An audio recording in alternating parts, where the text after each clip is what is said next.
La patria del criollo. En este capítulo se nos narra lo sucedido en el lugar conocido como Santiago de Guatemala en 1651. Específicamente, el día 18 de febrero muestra la crisis del terremoto de ese entonces, cómo las personas reaccionaron ante tal desgracia, derrumbes de edificios seriamente dañados que se desplomaron con temblores siguientes. Cuenta la historia de un niño que luego sería reconocido como Francisco Antonio de Fuentes y Guzmán, escritor de una célebre crónica acerca de lo vivido en el terremoto. Describe su infancia y acerca de cómo su abuela no lo dejaba juntarse con los indios. Fuentes y Guzmán era descendiente de personas importantes de la historia. Era un heredero de la conquista y de varias tierras en su poder. En ese entonces estaban los criollos nuevos de España y los abolengos descendientes de los conquistadores. La pugna entre españoles americanos y españoles peninsulares fue muy acusada en las provincias mayores. Thomas Cage concluyó que los criollos y españoles eran dos grupos de habitantes tan opuestos entre sí, como en Europa los españoles y los franceses. El bienestar se lo debían a quienes habían tomado la tierra.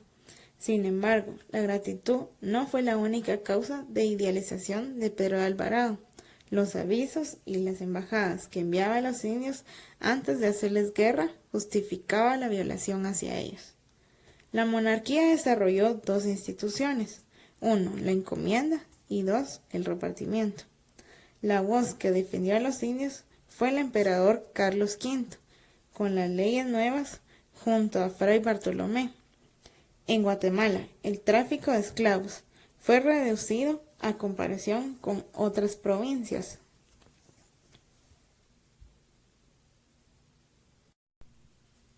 En las tierras de Guatemala no fueron aceptadas de buena forma las leyes nuevas. A pesar de todo esto, la esclavitud del indio fue suprimida. Se da una encomienda nueva, la concesión de tributos sin dominio. El encomendado no tenía ninguna autoridad sobre los indios. Estos no vivían en los pueblos. Los colonos lograron que fuera hereditaria. El repartimiento fue el mecanismo por el cual quedó conquistado el indio. Fuentes menciona que por el año 1575 hubo disputas entre encomenderos y órdenes religiosas para que se les pagara una cuota a los frailes. Pero, ¿los criollos estaban siendo desplazados? Pues Fuentes dice que no. Se hallaban en la miseria ya que vivían arrimados a las viejas familias herederas, perdían terreno en lo económico y también en lo político. Y también se da la llegada de los advenedizos. La recordación florida es un complejo de historia. Contiene datos como la tierra con asunto de administración. El cronista no establece un corte, la tierra como medio de producción y la tierra como trozo de mundo. La tierra está adueñada por pocas personas y de las cuales casi no se dedica a la agricultura. El principio de la política indiana es la teoría del señorío, que ejercía la corona de España. Desarrolla una generación de colonizadores. Habían elegido ciudades, tenían tierras en abundancia y disponían del trabajo forzado de los indios. Se da tal el caso de las diligencias, por Alonso de Luarca. La prosperidad del dueño de tierras se daba gracias a los indios y a los ladinos pobres, de los cuales también vivían en poblados de los indígenas.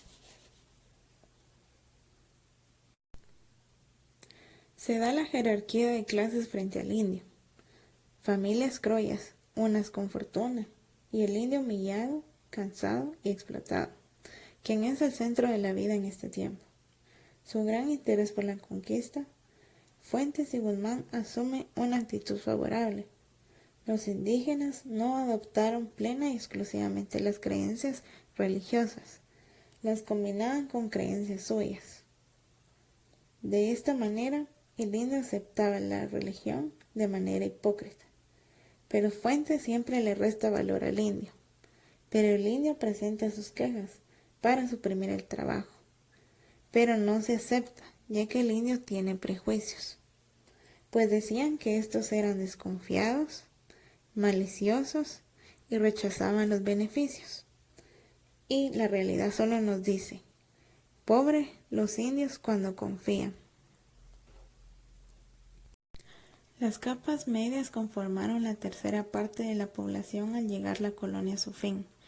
Fueron conformados principalmente por los primeros mestizos, que nacieron justo después de la conquista en el periodo de la sublevación indígena. El rapto y violación de las mujeres indígenas fue un fenómeno muy frecuente. Surgieron otros dos tipos de mestizos, el mulato y el samo. Constituyeron las capas medias. El mestizo oprimido y explotado por grupos oprimidos y explotados entre sí, y oprimieron y explotaron a los indios. Muchos ladinos habitaban los pueblos de indios. También tenemos la conformación de las clases. El español como primer lugar, el criollo y el mestizo como segundo lugar, el indio como tercer lugar, y como para finalizar tenemos a los negros.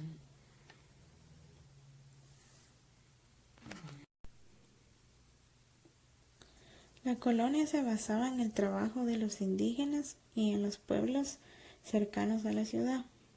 La abolición de la esclavitud contó con la resistencia de conquistadores y colonos, que veían cómo los indios ya no les tributaban, sino solo la mitad. Con las leyes nuevas, el panorama se afianzó para los indios, luego de una explotación sin medida, ya que ahora se debía pagar por el trabajo realizado. La llamada paga, que luego se llamó salario.